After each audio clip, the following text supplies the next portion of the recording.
Sir मेरा आपसे question जो है ना, मैं थोड़ा सा ही जानना चाह रही थी, आपका पर्सपेक्टिव ये है कि कराची किंग्स में हमने देखा कि केन विलियमसन ने जो है वो ज्वाइन अप कर लिया है, और लाहौर की जो पिचेस हैं वो भी हम देख रहे हैं कि कोई बहुत बड़े स्कोर पे इतना सपोर्ट नहीं कर पा रहे। तो लेकिन केन विलियमसन को हम देख रहे हैं कि कराची किंग्स उनको इंक्लूड नहीं कर रही है स्क्वाड में, तो इस पर आपके क्या सर राय है, उनको इंक्लूड करना चाहिए कराची किंग्स को?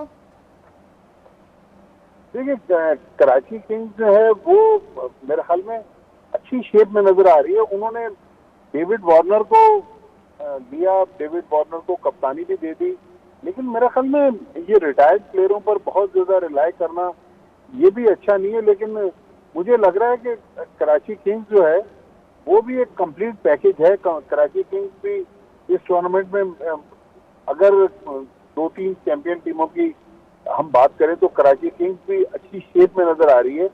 और कराची किंग्स के आप देखें कि फॉरेन इंटरनेशनल सारे प्लेयर जो हैं वो कहीं ना कहीं स्कोर कर रहे हैं। लेकिन अभी जो थोड़ी देर पहले हम मुल्तान सुल्तान की बात कर रहे थे, तो कल मैंने किसी का ट्वीट पढ़ा कि मुल्तान सुल्तान को जो लेट डाउन किया वो फॉरेन प्लेयर्स ने किया।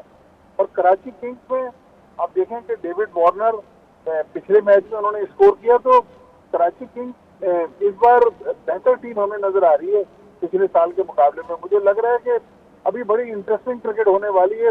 बहुत सारे जो हमारे तज्जियाकार हैं, हमारे क्रिटिक्स हैं, वो जो इस वक्त प्रिडिक्शन कर रहे हैं, मुझे लग रहा है कि नीचे वाली टीमें कहीं ऊपर न चली जाए।